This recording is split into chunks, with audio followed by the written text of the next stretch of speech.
March was such a great reading month for me. Hey book besties, welcome back to my channel. Today we're going to be rounding up my March reads and my hopefuls for April. Before we dive in, make sure you hit that subscribe button and stick around for more book content.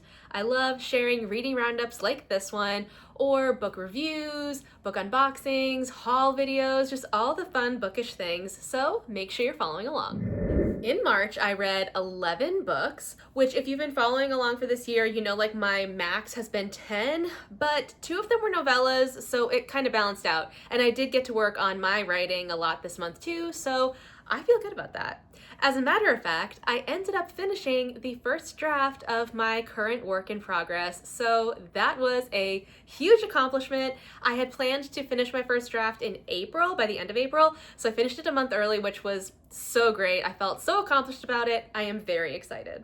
So let's round up all the books I read in March. The 2 novellas that I mentioned before was Emma Lyon, The Unselected Journals of Emma M. Lyon. I read the volume 1 and volume 2. Both of these were like, I don't know, I think the first one was like 125 pages, this one was like 160. And I'll be honest, I have heard about these, especially from like one creator on TikTok has talked a lot about them, but I honestly didn't think it was something I would ever pick up. But the first one was my book club's pick for March, so I read it, and honestly, I really enjoyed it. It's got like a historical fiction vibe. There are like journal entries from this woman named Emma who lives in London in the 1800s, and honestly, she is hilarious. They're such good, like, easy reads, like good palate cleansers, and I'm just really enjoying learning about Emma and her life. I will say there are a lot of characters to keep up with, which I'm struggling with a little bit, but in volume 2, like the author put a list of characters in the front that was super helpful. So I'm really enjoying these. I ended up giving both of them 4 stars. I read the arc for What We Did to Survive. This is Megan Lawley's 3rd book, and I really enjoyed her first 2 books. The first one was That's Not My Name, which I gave 4 stars, and the second one is No Place Left to Hide, which I loved. I gave it 5 stars. So I was really excited to read this one and to get an arc for it, but I had to DNF it. I got 30-something% through and I was just bored. Like, nothing was really happening. I didn't really feel that connected to the characters. These are YA books, which all of her books are, and YA isn't usually an issue for me, but this one, I don't know what it was. I just could not get on board with it. And I talked to a couple other friends who had read this book too, and they said it was okay. So honestly, I was like, you know what? I'm not having fun with this. I am just gonna DNF it. So I did, unfortunately. Another arc I got to read though was Witches of Westridge, which was phenomenal, like absolutely incredible. This is J.L. Hyde's newest release, and I love her books so much. This is actually going to be a 3-book series. So this was book 1, and let me tell you, I cannot wait for book 2. It's coming later this year, and I am ready for it. I am so excited to read the second book. J.L. Hyde is just a fantastic author and seriously underrated, so I highly recommend picking this one up. I ended up giving it 5 stars. My goal for this year is to read at least 1 historical fiction book every month. I missed it last month, but this month I picked up The Four Winds by Kristen Hanna. Oh my god, this was an incredible story. I fell so hard for the characters in this book, specifically Elsa, who's like pretty much the main character. Her daughter's a character too, but Elsa, she was such an incredible woman. I really enjoyed this story. I love like Kristen Hanna books that have like such a deep connection with like family and relationships. Like it's so sort of similar vibes to The Great Alone, which also I really enjoyed. And this one, it was so good. It's gonna stick with me. I was like sobbing many times in this book. It was just an incredible story. I ended up giving this one 5 stars, and this was my favorite read from this month. I read That's What Friends Are For. I got this as an arc. It released last month, and I got the audio with it, and the audio was fantastic. This book is very much based around like the Golden Girls. It's about these 4 men of a certain age who live in Palm Springs, Golden Girls style, and they also have a like play that they do called The Golden Gaze, where they act out Golden Girls episodes. So that was really fun as a Golden Girls fan, like huge Golden Girls fan. I loved that so much. And the story was very much like found family vibes, so I really enjoyed that. I will say, like, this is more like of a contemporary fiction book, so there wasn't like a whole lot to like really grip me to the story. Like there was no like romance really or mystery or whatever, but it was an enjoyable read, and I did really love all the Golden Girls references. I ended up giving this one 3.5 stars. I read Daggermouth, which has been taking like the internet by storm right now, and this was so good. It's a dystopian romance, dark vibes, enemies to lovers with like true enemies to lovers vibes, and it was incredible. I gave this one 4 stars, and I will say that like a lot of people are like, oh my gosh, it's like the best book ever, like 5 stars, 6 stars, and I agree, it is a good book, but I would not say that it's like a 5-star read, for me at least. It was a very slow story. Like it does take a while to like build all the world building and everything and like getting to know the characters, but I did really enjoy it, and I'm very excited for the second book coming out. It's gonna be so good. So I highly recommend picking this one up if you haven't. It is worth the hype, I think. My last 4 books, all Book of the Month books. I don't even know if I read 4 Book of the Month books last year, and I read 4 in 1 month.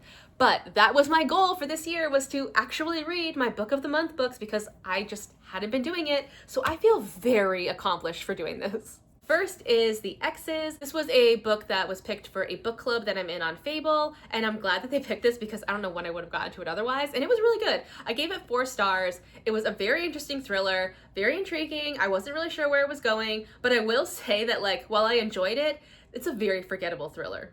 But I had a great time with it, so. I picked up First Time Caller, which was so cute. This one follows a radio host and a woman whose daughter called in to get her mom a date. And these two end up doing like a love show for her to find somebody to date, and they end up falling for each other. Let me tell you, I really enjoyed the radio station aspect to this because I felt like something different that I hadn't really read before, but also had some nostalgic vibes to it because, I mean, this is set in modern times, but radio just doesn't feel as much like a current thing anymore. Like podcasts are a big thing in books right now, so doing a radio show just had it giving a different vibe that I really enjoyed. I ended up giving this one 4 stars. And after I finished that, I dove right into the second book in the series, and now back to you. Oh, I loved this. It was so freaking cute. These 2 characters were so much fun, and Jackson was in the first book, and I knew I was gonna love his character, and he totally delivered. But this story was just so sweet. I loved the relationship between the 2 of them. I loved their banter. It was so lovely. I ended up giving this one 5 stars. And the last book I read in March was This Story Might Save Your Life. Now, this is a book that I picked up on a whim because I kept hearing people talking about it, and I was like, you know what? I'm gonna give this a try. And it was incredible. This is a thriller story, so there's a lot of mystery to it, and there's a little bit of like a romance element to it that I wasn't expecting, and it was incredible. I highly recommend reading this on audio because it's about podcasters, so there's a lot of audio versions in this book where you're hearing like the podcast, and it has like that sound to it. It was just a really great way to be immersed in that world. So I really enjoyed this. And I was like, honestly, this book had a grip on me. I could not stop reading it. Like if I could, I would have read this in one sitting. I did not want to stop. It was incredible. I gave this one 5 stars. Now let's go over the books that I'm planning to read in April. Before we dive in, there's a couple things. Like my plan in March originally was to get through a lot of arcs, which I kind of did. I think in total I read 3 books that I had an arc for, so I felt good about that. That was great, but I still didn't really make as much of a dent as I wanted to, so I'm gonna continue that in April to try to get through more of my arc reads, so that's the plan. And I still really want to be doing more mood reading, which I have a lot of arcs, so I think like that'll still help me get through more because I have a lot of different ones to choose from, so that can still help me with my mood reading a little bit, but we will see.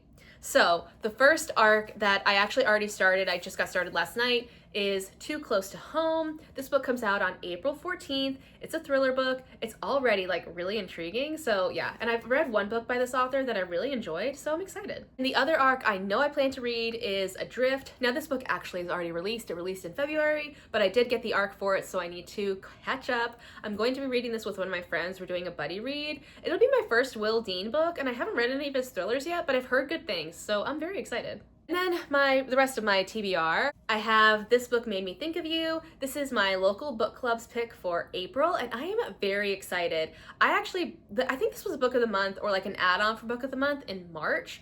And if you saw my March book of the month box, I got a lot of books. And this was one that I was sort of intrigued by, but because there were so many others that I wanted, I just like left it. And I had wished I had gotten it because everybody was reading it and said how good it was. So I was like, well, I should have gotten it. But now that my book club is reading it, I will be reading it too, and I did add it to my book of the month box for April, so I'm very excited. I have heard such good things about it, so we'll see. And then I have 2 books that were on my TBR for last month that I did not get to, but I will be getting to this month. I have Wildcard by Elsie Silver. I'm really wanting to finish up the Elsie Silver universe before Fever Dream comes out in May, and this is the last one I have, so I want to get through this. I'm actually thinking about starting this one tonight. I have the audio, so I'm going to do an immersive read. And another series that I'm continuing with is the Rebel Blue Ranch series with Lost and Lassoed. Again, I want to do this one on audio. I don't think I have the audio. I think I have it on hold on Libby, but there's like a long wait, so I'm gonna have to use my Spotify hours for this. And I think I used most of them this month, or like whatever. It's like mine's like split. Like I think I get new listening hours on the 18th. So anyway, I gotta like coordinate it to where I can use the rest of my audio listening hours from now and then in the next month. Anyway. I really need to read this because I loved the first 2 books in this series, and I'm actually thinking what I might do is just finish out this series. I mean, I've got to do it at some point, and I loved it, so I got to get back to it. So that is everything I have planned for April. Like I said, I don't want to like give myself too much of a list because I really want to lean into mood reading. So we will see what happens. But overall, I'm very excited to see what April brings because March was fantastic. In the comments, let me know what your favorite read was from March. Thanks for watching, besties. I'll see you next time.